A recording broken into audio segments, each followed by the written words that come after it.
Welcome back to the Dershow. Today, I want to talk about two issues that are in the news, both of which I know something about. One is Nikki Haley's announcement that she is going to take on Donald Trump and run against him.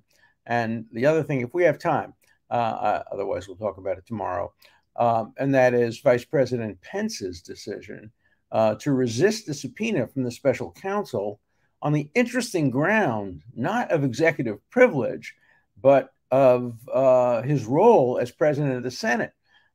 We'll talk about that. I have a special constitutional expertise on that issue, which I'd like to share with you. I just want to remind you, though, also that if you don't have enough of me 3 days a week for a half an hour, you can get me every single day for 2 minutes if you just join our locals community. It's at Dershow, DERSHOW.locals.com, at Dershow.locals.com, the local community, and you get a 2-minute squib every single day, my opinion on something, and so I hope you'll join the locals. It's an easy thing. It's an easy thing to do, and I'm easy to take the 2 minutes. Maybe a little harder for a half an hour, but here you are. So let's talk about Nikki Haley. I got to know Nikki a bit when she was at the United Nations. Obviously, she was a very strong supporter of Israel at the United Nations and a strong supporter of the United States, and all in all, a great U.S. representative to the UN. I know something about that job because my former boss, Justice Arthur Goldberg, served in that capacity, and I kind of was an informal advisor to him during one of the most critical periods in history, right after the '67 war, when the United Nations Security Council passed Resolution 242, which laid out the parameters of a potential peace. It's been 50 years and nothing's happened, but in any event, I worked with Justice Goldberg on that proposal, and I got to know a lot of people at the UN, and I live right near the UN, so I was thrilled when Nikki Haley got the job as ambassador to the UN, and she did a great job. And then while she was in the job, the Magen David Adom, which is the Israeli Red Cross, the Red Star of David, but it's the equivalent of the Red Cross, had a fundraiser. And they asked me if I would interrogate Nikki Haley for an hour on the stage. And so I did, and we spent some time together in the green room and spent some time together having a drink afterward. I'm not saying I'm a friend, but I've gotten to know her fairly well, and I like her a lot. I think she'd be a great president. Her story is fantastic. Grew up relatively poor in South Carolina, where my wife is from a family of people who came from India.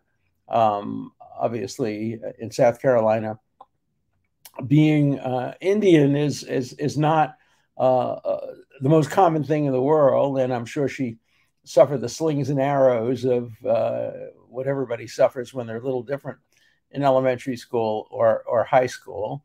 And she prevailed, and she worked in her parents' dress shop or something like that, and then went into politics. President Trump today called her a lifelong politician. Look, I don't blame Trump for going after the opponent. That's what you do in politics. I think Haley will be a little more gentle in going after Trump. We know that although Trump has gone after DeSantis in a pretty vicious way, DeSantis has not responded. I think people have learned the lesson. You don't provoke Trump. So far, Nikki Haley hasn't gotten a nickname.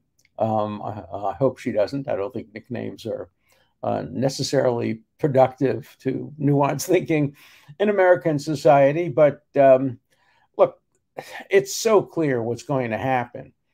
If only Nikki Haley runs in the primaries against Donald Trump, she may very well beat him. The polls are fairly strong. On the other hand, that's not likely to happen. If Republicans really wanted to beat Trump, they would run one candidate. DeSantis would also, I think, beat Trump on a one-on-one, probably do even better than Nikki Haley, although I think he has more negatives. I think Nikki Haley has very few negatives. I loved her statement today saying she hates bullies, and when she fights back against bullies, she hurts them even more with her high heels. So, she's something of a feminist.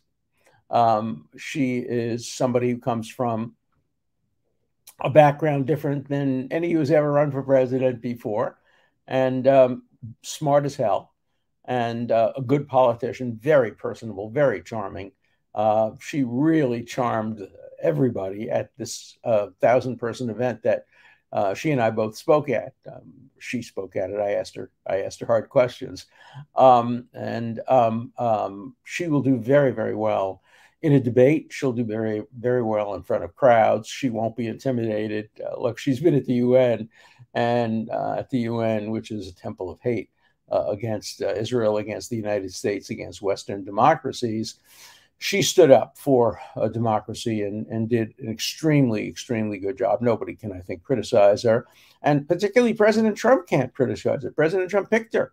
And then when she left, he praised her to the sky. And that's unusual. Usually when people have left the Trump administration, it's been a leaving that's been colored by all kinds of accusations and counter accusations. And so Nikki Haley is one of the few people who left on very good terms. And she's been supportive of President Trump. She was not supportive of his role on January 6th, as nobody should have been. For me, that's almost a disqualification for supporting what would have been an unlawful attempt to undo a completely lawful election. Now, maybe in the beginning it wasn't so clear, but as time went on, it's become completely clear that Joe Biden was elected completely properly and legally. Of course, I'm going to get a lot of letters on my Rumble web about how can I think that? Look, the votes were all, et cetera, et cetera, et cetera. But look, any objective person, history will look at this election and see it was completely fair. There were problems with it. Of course, the Pennsylvania vote should not have allowed people to vote after the legislature closed the election on a particular day. Under Article 2 of the Constitution, that's the final word, the legislature. You can't have the courts interfering with that. That was a mistake, but the number of votes that were cast after that closing date were not enough to affect the outcome of the election. And I think none of the claims of fraud or mistake were enough to change the outcome of the election. And Nikki Haley has never been on the side of election deniers the way some other people who should have known better have been. So I think she comes to the race with the potential support of many, many moderate Republicans, centrist Republicans, anti-Trump Republicans, probably some pro-Trump Republicans who think Trump's too old or who think that Trump won't win. Nikki Haley, if she gets the nomination, has a really good shot. She's, 51 years old or something like that. If she were running against an 82-year-old incumbent, that's a factor. That would be something that would incline some moderate Republicans and even some Democrats, perhaps, to vote for her. So I think she would be a formidable opponent to both Donald Trump and to Biden. I've said this before. If Trump doesn't get the nomination, or if he doesn't run, it's not completely clear to me that Biden will run. Biden feels he has to run to beat Trump, that it's in the national interest, he believes, that Trump not be elected president. And he knows, and pollsters know, that he can beat Trump on a one-on-one. He's done it before, and he would probably do it again. But if he's going to be an old man, almost as old as me, oh my God. And I don't think he'll want to run again if he doesn't have to. And the feeling is, if Trump isn't running, probably the Democrats would do better to nominate someone else to run against a younger, more vibrant candidate. It's too early to tell. And, primaries have a way of wiping people's ambitions out. I mean, who would have known? I remember when Rudy Giuliani first threw his hat into the ring, I thought he was a natural candidate. He was, this is before any of the January 6th stuff.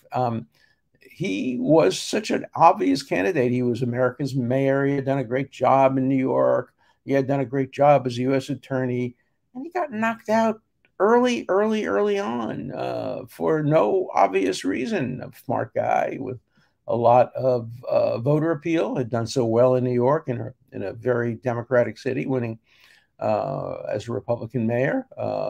He could have run as often as he wanted. He would have won every year. So there's no telling what the electorate will feel like. Look, it all depends on, it's the economy, stupid. And the economy is playing tricks. We don't know where the economy will be a year from now. And it's really a year from now, which will determine who gets the nomination. We're, in the middle of February. That's really the beginning of the presidential season in 2024. And so by a year from now, we'll know who the field is. And probably the field will even have been narrowed at some point. And then I think both parties are playing games with the order of primaries. The Democrats have certainly shifted their order of primaries. And New Hampshire seems to be losing its, and Iowa seems to be losing its preferred positions as a bellwether for who gets the nomination, for good reason, because neither of those states are particularly good predictors of how people will do in the general election. Obviously, Ohio and Florida and Pennsylvania are much, much better predictors, Minnesota, Michigan, for how a candidate will do. And so those primaries ought to have greater weight. But when you have a person doing well in a state, which has always gone one way or the other, it's not particularly predictive of how it's going to come out. So I'm a Nikki Haley fan. I'm not telling you I'm voting for her. I've never voted for a Republican candidate for president. I can tell you a couple of things. If she runs against Bernie Sanders, I'm voting for her. If she runs against Elizabeth Warren, I'm voting for her. If she runs against anyone from the squad, I'm voting for her. But, if she runs against Klobuchar, senator, or other moderate centrist Democratic senators, I'm going to vote for the Democrat. I'm a Democrat. Been a Democrat since I voted for John Kennedy in 1960. Was it 1960? Yeah. And in those days, you had to be 21. So I didn't get to vote in the election before that. 18 became the law only later on. So I'm hoping to vote for a good Democrat. Would vote for a good Republican over a bad Democrat. That's the way it is. I did that when I was in Massachusetts. I voted for Bill Weld as governor. I voted a number of times for Republicans when they were better than Democrats. I am not a loyal Democrat. Let me be very clear about that. I'm not happy with the Democratic Party. I'm very upset with many of the things that they have done and stood for. They haven't stood up enough against cancel culture, against woke culture, against identity politics. So when I pick a candidate, I not only pick the candidate, I pick the party, I pick the platform. Mostly I pick the candidate, and mostly I vote for the lesser of the two evils. I like Biden, but would he have been my first choice to be president of the United States? I don't know. But when you're given a choice between two candidates, you have to pick one of them. I've never not voted. I can easily imagine not voting if the Democrats would have put up somebody really, really awful against somebody on the Republican side that I couldn't vote for. But hard to imagine that. I mean, I love voting. I used to love, going to the polls with my children and, meeting my friends outside when I used to have friends, meeting my friends outside in Cambridge and, schmoozing with them and talking to them and then maybe having a coffee afterward. Those days are gone forever. Today, people vote by machines, or they vote a month before the election, or they vote by paper. Envelopes. I don't love any of that. I wish we could go back to the days of voting booths, secrecy, hand counting. But hey, I'm a Luddite. I go back to an earlier time, but I'm old-fashioned when it comes to that. Let's spend just a few minutes on Pence. Okay, so cleverly, he has decided at the moment, at least, not to invoke executive privilege, perhaps because he doesn't want to get into a situation where he has to depend on the president of the United States, either the current president or the former president, to invoke executive privilege. Executive privilege belongs to the president, and the president could waive it. And I don't think Trump would, and I don't think Biden could, but it's possible. So he's invoked this privilege, and I'll read it to you from the Constitution. It's, as usual, not particularly well written. The Constitution really could have used an editor. It's a brilliant document, but boy, are there mistakes in it and ambiguities in it. I have a cartoon that I always love. It's the framers of the Constitution standing around, one of them saying to the other, "Why don't we put a few ambiguous words in there just to play with their heads?" And of course, they did that. They shall, that is, senators and congressmen, in all cases except treason, felony, and breach of the peace, be privileged from arrest during their attendance at the session of their respective houses and in going and returning from the same. In other words, they can't be arrested when they're in the Senate or in the House or on the way there or on the way back. I think I remember one case where a guy was drunk on the way to the House and he couldn't be arrested. Okay, that's the first part. The second part says, and for any speech or debate in either house, they shall not be questioned in any other place. So if you're making a speech and you defame somebody, for example, you can't be questioned. I have a case on that right now where I'm representing somebody who was clearly defamed, without a doubt, in the House of Representatives unfairly by a congressman. But the congressman is exempt. The question is the person who also participated, who was not a congressman, exempt? That issue is one that I'm studying now and considering. But Pence doesn't fit neatly into either of those categories. He wasn't arrested on the way to the Senate, and he isn't being summoned to be questioned about any speech or debate that he had when he was the president of the Senate. But he was the president of the Senate, presiding officer of the Senate. He cast the deciding vote in a number of situations. He can't be questioned about any of that. I don't think he ever made a speech in the Senate. I don't even think he's allowed to make a speech in the Senate. He did. Yes, he did make a speech. Of course, he made a speech when he refused to comply with President Trump's request or demand or order that manipulation should take place and he shouldn't accept the votes. I think he did make a speech as presiding officer, but if he's questioned about that, he has an absolute right not to respond. And indeed, special prosecutor has an absolute obligation not to ask him any questions about that. But I don't think that's what they want to ask him about. They want to ask him about what happened in the White House. And in the White House, he doesn't have the legislative privilege, but he may have an executive privilege. But that might depend on what the executive says. He was only the vice executive. So these are interesting issues. Whoa, to be a constitutional lawyer again. Well, I'm still a constitutional lawyer. I'm just not teaching it, but still practicing it. One of these days I'll get it right. I've been practicing so long. Okay, let's now turn to the questions. We talked a lot about the Super Bowl the other day. I'm still angry. I just think it would have been so much more interesting had that official not called that questionable call about whether he tugged the jersey of the guy. He says he did, but I don't think he's right. I mean, he's not in the best position to know that. He was in the middle of the game. You can see it on camera. He basically just touched it. Mostly they would never call that, and they shouldn't call it with 2 minutes to go in the game, and it changed the game completely. I don't think that the Eagles would have won, but they might have. After all, what the situation would have been had that foul not been called, had that penalty not been called, the Chiefs would have had to kick a field goal at that point with a little under 2 minutes to go. They would have made the field goal. They would have been ahead by 3 points.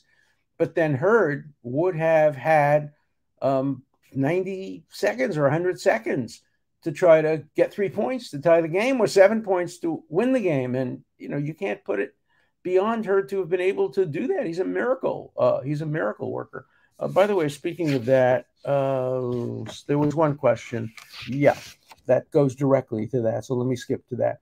Alan, as a member of the left, I'm not a member of the left. I've never been a member of the left. I'm a liberal. civil libertarian. But Alan, as a member of the left, can you explain why you had to mention the race of the quarterbacks? It had absolutely nothing to do with the game or the outcome. Why does the left focus so intently on race and or religion? It's an interesting question. It is, look, I grew up. It's 1947. I was 9 years old.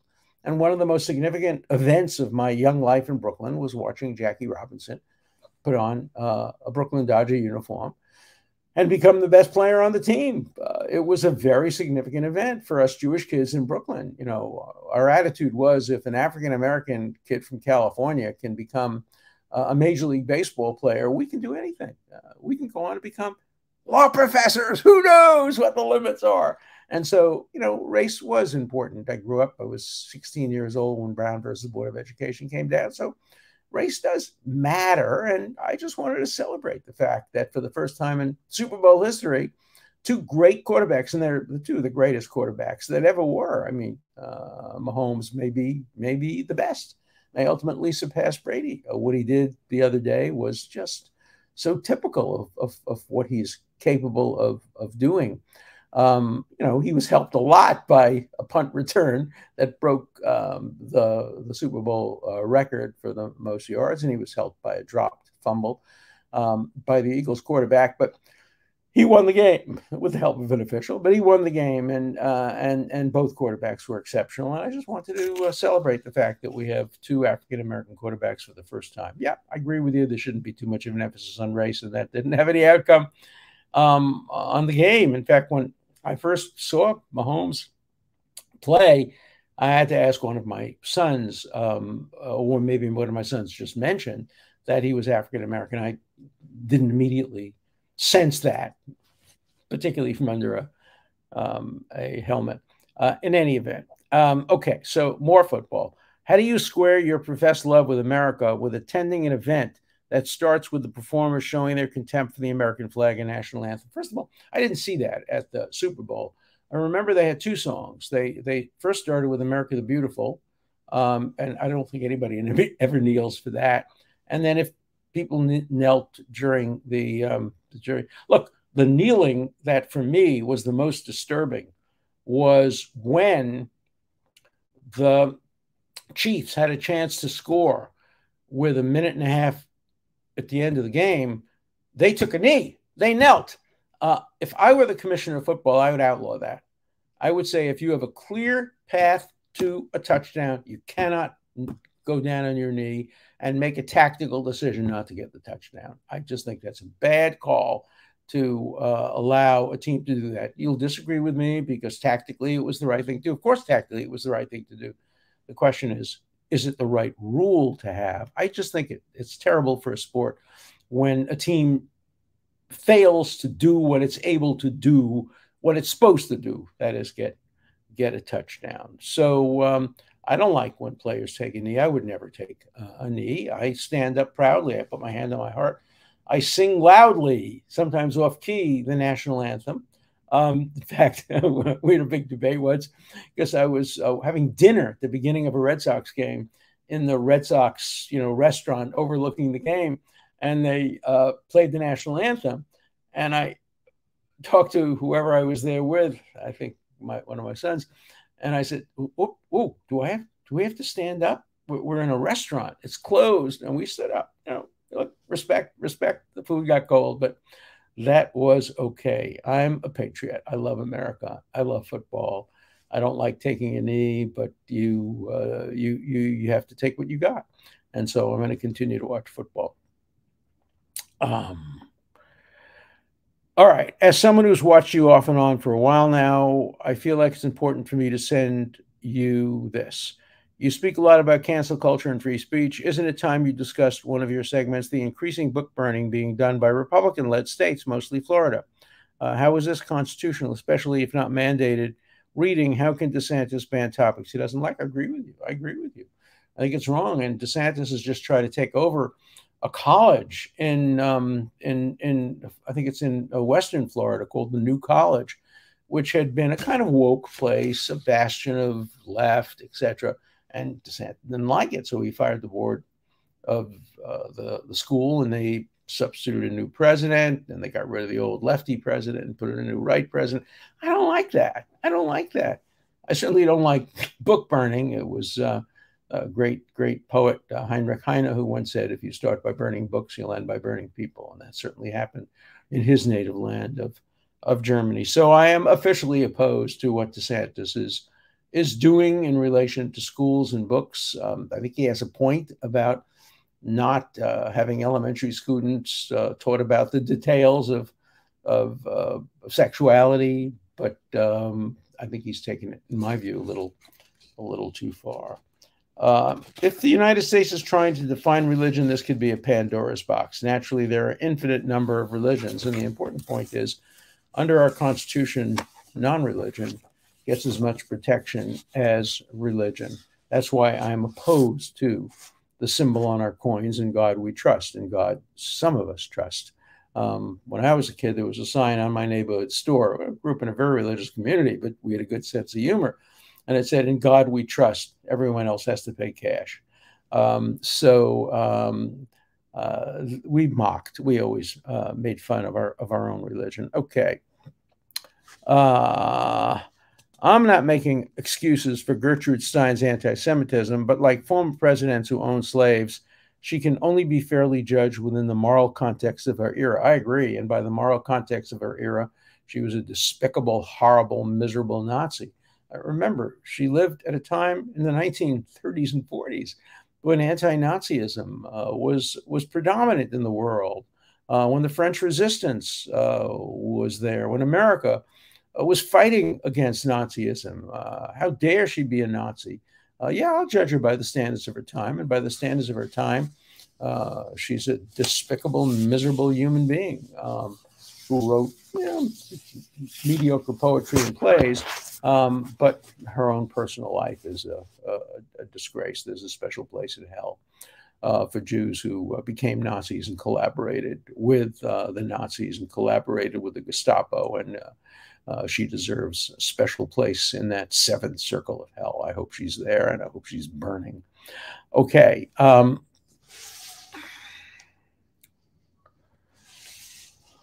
Professor Dersh is right about the marketplace, but you can't nowadays if things are so one-sided, in the media especially.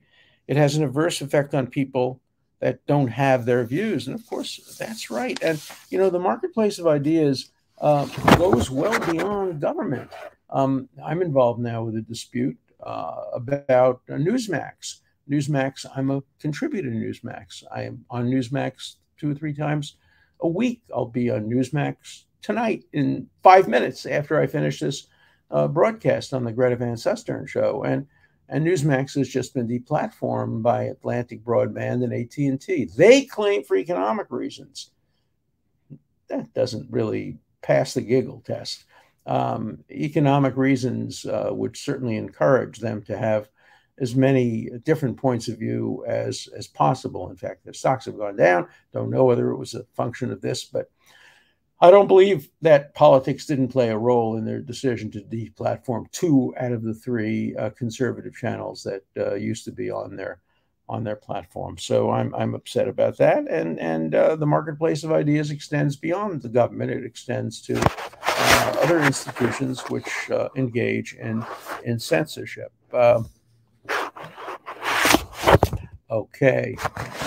Excellent book review of Gertrude Stein. Again, another point about that. Unlikely collaboration by Gertrude Stein and Barbara Wills. To understand her, courage in such circumstances is complex. One has to, or at least attempt to put herself in her shoes. Yes, unless we read challenging books that compel us to think outside the box, we may be stuck in a daze. Challenges motivate your thoughts and make us face inevitable critical thinking, as well as shape our character. Thank you, Professor Dershowitz. Well, I wish I had written that. You're 100% right. And, that's why when I was a teacher for years, if I ever saw students becoming comfortable in class, I would I was a failure. I never wanted a student to be comfortable, because the next move from comfort is yawning. I always wanted the students to sit at the ends of the chairs, to lean in. I want them to be provoked. I want them to be thinking all the time. I want their most sacred ideas to be challenged respectfully. respectfully, never in a bullying way. And teachers can be bullies too. But it was always for me, if you have an idea, let's test it. If you have a point of view, let's challenge it. That's the way to encourage critical thinking. I don't want to change your views. If you're a conservative, I want to make you a better conservative. If you're a liberal, I want to make you a better liberal. If you're woke, I think I've probably given up on you. But maybe you'll have an open mind, and maybe you'll be able to listen to some reason. But I think there are extremists on both sides who don't listen to reason. But those were not my students. My students were people who are prepared to keep an open mind. And I taught my students how to think, and they taught me a lot. I learned a lot from my students. I would come back from a class and often tell my wife, this was a good class. I learned something, and I changed my mind as a result of something the students say. So I hope maybe in the days to come, I can help you change your mind. You can help me change my mind. And remember, join our locals community at Dershow.locals.com. See you tomorrow.